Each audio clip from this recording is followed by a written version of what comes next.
इस वीडियो में हम एक रेस्पॉन्सिव वेबसाइट बनाएंगे जो बड़ी स्क्रीन पर कुछ ऐसी दिखेगी और छोटी स्क्रीन पर कुछ ऐसी। हम करेंगे मोबाइल फर्स्ट डेवलपमेंट, यानी कि पहले मोबाइल की स्क्रीन के लिए वेबसाइट बनाएंगे और फिर उसे डेस्कटॉप के लिए एडजस्ट करेंगे। तो चलो अपने ब्राउज़र को मोबाइल की स्क्रीन के जितना छोटा कर लेते हैं और फिर कंटेंट ऐड करना शुरू करते हैं। सबसे पहले हमने ऐड करी प्रोडक्ट की इमेज, फिर H1 टैग की हेल्प से ऐड करा प्रोडक्ट का टाइटल और P टैग की हेल्प से ऐड करा प्राइस। अब हमें रेटिंग के लिए स्टार दिखाने हैं। इस तरह के काम के लिए हमें यूज़ करने चाहिए SVG आइकन्स, पर वो अभी हमने पढ़े नहीं हैं, तो फिलहाल हम स्टार्स की इमेज यूज़ कर लेंगे। तो हमने बनाया एक डिव और उसके अंदर ऐड कर दी 4 येलो वाले स्टार की इमेज और एक ग्रे वाले स्टार की इमेज। फिर ऐड किया एक पैराग्राफ और लास्ट में एक बटन। कंटेंट तो सारा ऐड हो गया, चलो अब इसको डिज़ाइन करते हैं। छोटी स्क्रीन पर बाकी सब तो ठीक सा ही दिख रहा है, लेकिन ये इमेज स्क्रीन से बाहर जा रही है, तो क्या करें? सर, इतनी बड़ी इमेज यूज ही क्यों करनी है कि वो स्क्रीन से बाहर जाए? छोटे साइज की इमेज यूज कर लेते हैं ना।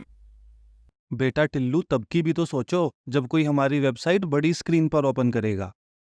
छोटी इमेज को बड़ी स्क्रीन पर बड़ा करके दिखाओगे तो इमेज फटी फटी दिखेगी। इसलिए इमेज का साइज हमेशा बड़ी स्क्रीन के हिसाब से लेकर चलना पड़ता है और छोटी स्क्रीन पर उसे CSS की हेल्प से छोटा कर लेते हैं। सर, बड़ी इमेज तो लोड होने में टाइम भी ज्यादा लेगी।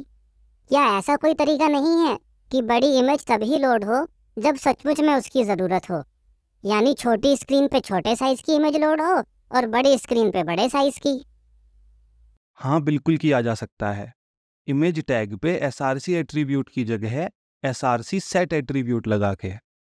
पर एक तो वो सिर्फ नए ब्राउजर्स में ही काम करता है और दूसरा अभी हमने वो पढ़ा भी नहीं है, तो अभी हम एक ही साइज की इमेज से काम चलाएंगे। हम चाहते हैं कि ये इमेज स्क्रीन से बाहर ना जाए, बल्कि स्क्रीन के बराबर जगह ले। तो हमने इस इमेज को दे दी कवर नाम की क्लास और फिर उस पे लगा दी विड्थ 100%। और हाँ, साथ ही कुछ रीसेट CSS भी लिख दी। अब हमारी इमेज सही दिख रही है और ब्राउज़र के साइज़ के साथ एडजस्ट भी हो रही है। चलो अब बाकी के कंटेंट को डिज़ाइन करते हैं। सबसे पहले प्राइस वाले पैराग्राफ को दे देते हैं प्राइस क्लास और डिस्क्रिप्शन वाले पैराग्राफ को दे देते हैं डिस्क्रिप्शन क्लास। और फिर मेन हेडिंग को दे देते हैं फ़ॉन्ट साइज़ 40 पिक्सल। प्राइस को दे देते हैं फ़ॉन्ट साइज़ 28 पिक्सल। डिस्क्रिप्शन को दे देते हैं फ़ॉन्ट साइज़ 16 पिक्सल और कलर ग्रे। और तीनों को दे देते हैं टहोमा फ़ॉन्ट। कंटेंट का साइज तो बढ़ गया, चलो अब इस बटन को भी डिज़ाइन कर लेते हैं। इस पे पहले से लगा बॉर्डर हटाने के लिए हम बटन पर लगा देते हैं बॉर्डर नन। बैकग्राउंड सेट कर देते हैं ब्लू और टेक्स्ट का कलर सेट कर देते हैं वाइट। साथ ही फॉन्ट साइज कर देते हैं 20 पिक्सल। हमारा बटन थोड़ा थोड़ा वैसा दिखना शुरू हो गया जैसा हमें दिखाना था। चलो अब इससे थोड़ी पैडिंग दे देते हैं और कोने गोल कर देते हैं। हमने बटन पर टॉप और बॉटम पैडिंग लगा दी 15 पिक्सल की और लेफ्ट और राइट 40 पिक्सल की। और कोने गोल करने के लिए हमने लगा दिया बॉर्डर रेडियस 4 पिक्सल। चलो अब बटन तो सही दिखने लग गया है। अब हम चाहते हैं कि इतने हिस्से में लेफ्ट और राइट में थोड़ी खाली जगह भी आए, तो हम सारे कंटेंट को डाल देते हैं एक डिव में और फिर उस डिव को दे देते हैं क्लास डिटेल्स और फिर डिटेल्स क्लास पर लगा देंगे पैडिंग 10 पिक्सल। चलो यहाँ खाली स्पेस भी आ गया। अब हमें ये बटन सेंटर में मूव करना है, तो हमने बटन के पेरेंट डिव पे लगा दिया display flex, flex direction column और अलाइन आइटम्स सेंटर। लेकिन ऐसा करने से तो बाकी चिल्ड्रन भी सेंटर में मूव हो गए, पर हमें बाकी चिल्ड्रन को लेफ्ट में ही रखना है, बस अकेले बटन को ही सेंटर में मूव करना है। तो हम अलाइन आइटम्स कर देंगे फ्लेक्स स्टार्ट और अकेले बटन पर लगा देंगे अलाइन सेल्फ सेंटर। अब हमारी वेबसाइट छोटी स्क्रीन्स के लिए बनकर तैयार हो गई है। बस एक छोटी सी चीज़ बची है, सारा कंटेंट एक दूसरे से चिपक कर आ रहा है। हमें सभी के बीच में थोड़ा गैप देना है। तो चलो फ्लैक्स कंटेनर पर लगा देते हैं गैप 15 पिक्सल। अब हमारी वेबसाइट छोटी स्क्रीन पर बिल्कुल वैसी दिखने लग गई है जैसी हम दिखाना चाहते थे। चलो अब ब्राउज़र को थोड़ा बड़ा करके देखते हैं। 700 साढ़े 700 पिक्सल तक तो वेबसाइट सही दिख रही है। बस एक छोटी सी दिक्कत है, ये इमेज इतनी बड़ी हो जा रही है कि बाकी के कंटेंट को स्क्रीन से नीचे धकेल दे रही है। तो क्या करें? सर मुझे पता है। अब हम मीडिया क्वेरी लिखकर बड़ी स्क्रीन पे इमेज का साइज चेंज करेंगे। बेटा टिल्लू, मच्छर मारना हो तो चप्पल से मारते हो ना, तोप से थोड़ी। मीडिया क्वेरी तोप है, उसे तभी यूज़ करेंगे जब ज़रूरत पड़ेगी। ये काम तो मैक्स विड्थ दे के भी हो जाएगा। बस कवर इमेज पे लगा दो मैक्स विड्थ 500 पिक्सल। ये तो हो गया, पर इमेज अगर सेंटर में आए तो बेहतर होगा। इमेज को सेंटर में मूव करने के कई तरीके हो सकते हैं, पर मेरे दिमाग में ये भी चल रहा है कि इससे बड़ी स्क्रीन पर हमें इमेज और डिटेल्स साइड बाय साइड दिखानी है। उसके लिए हम इमेज और इन डिटेल्स को एक डिव में डालकर डिस्प्ले फ्लैक्स लगाएंगे। तो चलो इन्हें पहले ही एक डिव में डाल लेते हैं।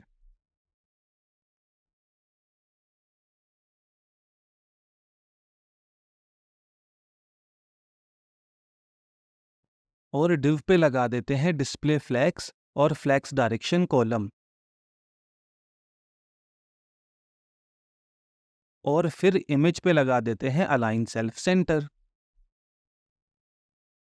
अब हमारी वेबसाइट 750 पिक्सल तक की स्क्रीन्स पे तो सही दिख रही है। चलो अब उससे भी बड़ी स्क्रीन्स के लिए डिज़ाइन करते हैं। बड़ी स्क्रीन पे हम इमेज और डिटेल्स एक के नीचे एक की जगह एक के आगे एक दिखाना चाहते हैं।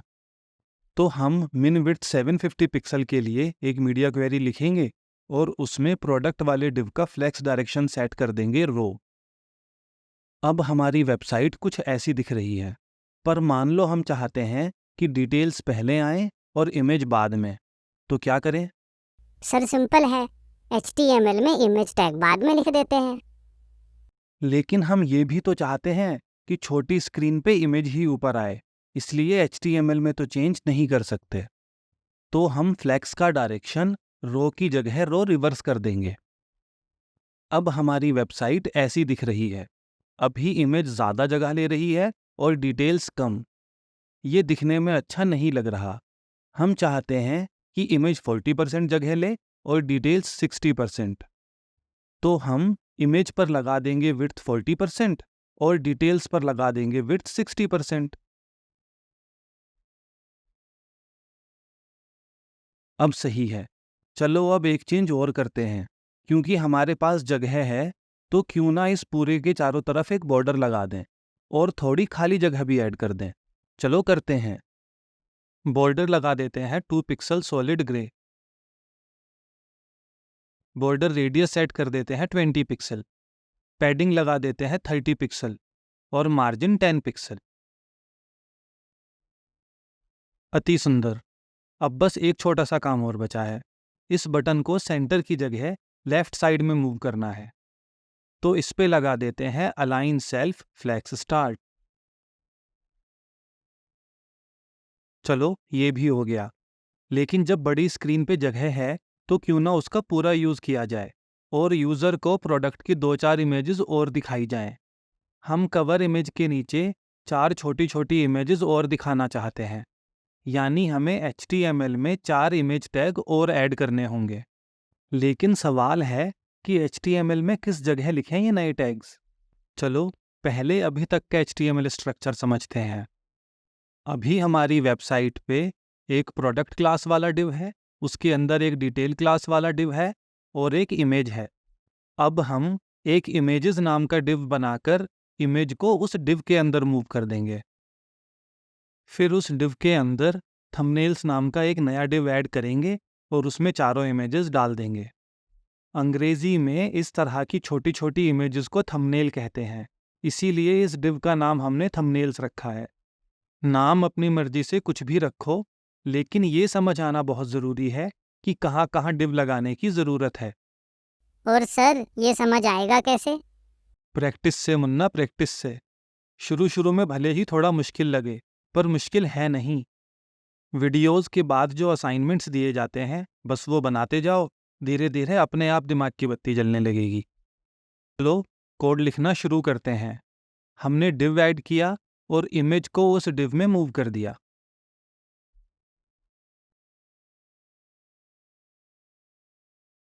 लेकिन ये क्या, ऐसा करने से इमेज छोटी क्यों हो गई? सर नहीं पता सर। मैं बताता हूँ। हमने इमेज पे विड्थ 40% लगाई हुई थी। पहले वो इस डिव के अंदर थी, तो उसकी 40% जगह ले रही थी। अब वो इस डिव के अंदर है, तो उसकी 40% जगह ले रही है। पर चाहते तो हम यही हैं कि हमारी इमेज इस वाले डिव की 40% विड्थ ले। तो हम इमेज की जगह इस डिव पे विड्थ 40% लगा देंगे। ऐसा करने से ये डिव इस डिव की 40% जगह लेगा और ये इमेज इस डिव को पूरा घेर लेगी। तो चलो ट्राई करके देखते हैं। हमने यहाँ कवर की जगह लिख दिया इमेजेस। देखो बन गया अपना काम। लेकिन क्योंकि हमने HTML में चेंजेस किए हैं, तो उसका असर छोटी स्क्रीन पे भी तो होगा। इसलिए हमें बीच बीच में छोटी स्क्रीन पे वापस जाके चेक करते रहना पड़ेगा कि सब सही दिख रहा हो। देखो, अब छोटी स्क्रीन पे इमेज सेंटर में नहीं आ रही है, और ऐसा इसलिए क्योंकि हमने इमेज पे अलाइन सेल्फ सेंटर लगाया हुआ था। लेकिन अब इमेज जिस डिव के अंदर मूव हो गई है, वो फ्लेक्स कंटेनर ही नहीं है, इसलिए अलाइन सेल्फ अब काम नहीं करेगा। तो चलो इमेज से अलाइन सेल्फ तो हटा देते हैं और इमेज को सेंटर में लाने के लिए इमेज के डिव पे लगा देते हैं टेक्स्ट अलाइन सेंटर। अब सब छोटी स्क्रीन पे भी सही दिख रहा है और बड़ी स्क्रीन पे भी। चलो अब बैग की छोटे वाली 4 इमेजेस भी ऐड कर देते हैं।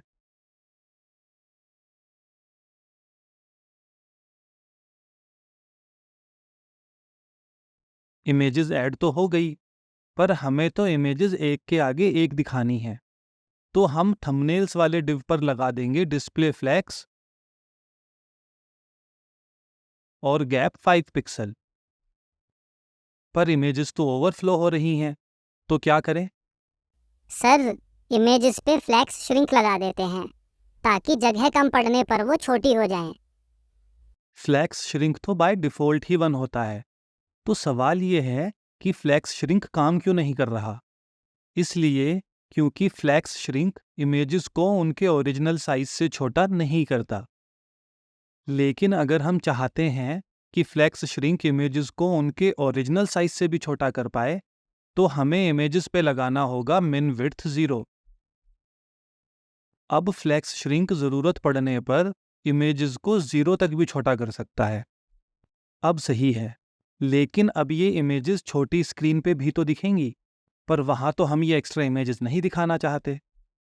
तो हम मीडिया क्वेरी के बाहर थंबनेल्स वाले डिव पर लगा देंगे display colon none. Display colon none का मतलब है ये डिव वेबसाइट पे डिस्प्ले नहीं करना है। देखो, अब छोटी स्क्रीन पर इमेजेस नहीं दिख रही हैं। पर इंटरेस्टिंग चीज़ ये है कि ये डिस्प्ले नन सिर्फ छोटी स्क्रीन पे ही काम करेगा, बड़ी स्क्रीन पे इसका कोई असर नहीं होगा।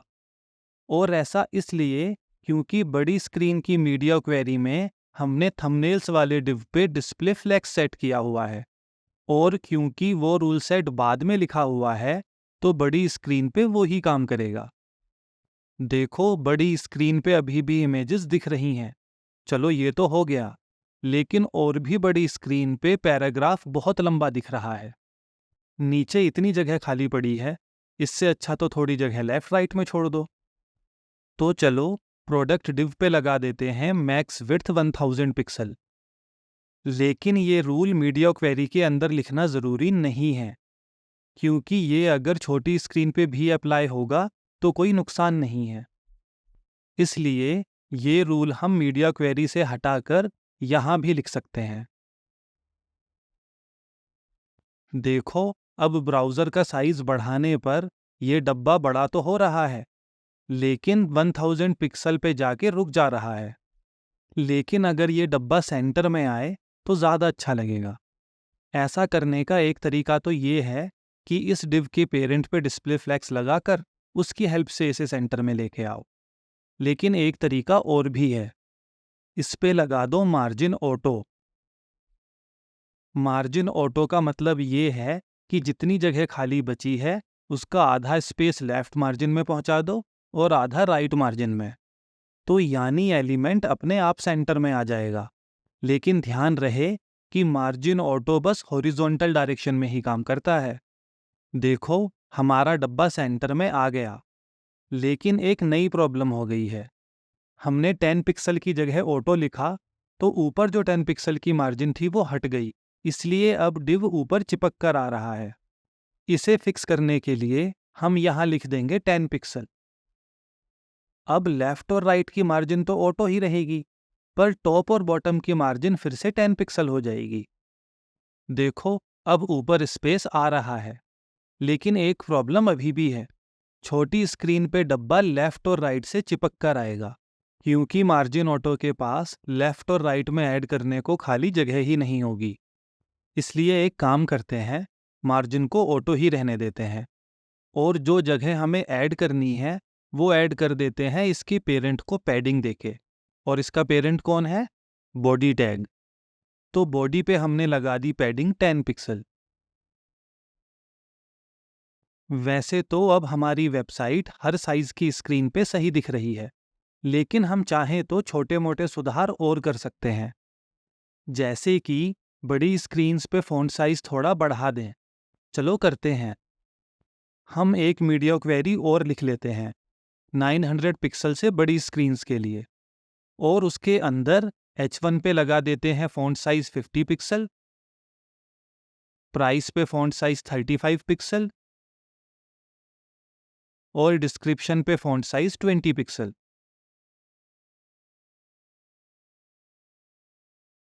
अब हमारी वेबसाइट हर साइज की स्क्रीन पे एकदम झकास दिख रही है। इस वीडियो में इतना ही। कंप्लीट फ्री कोर्स के लिए विजिट करें www.codeyogi.io।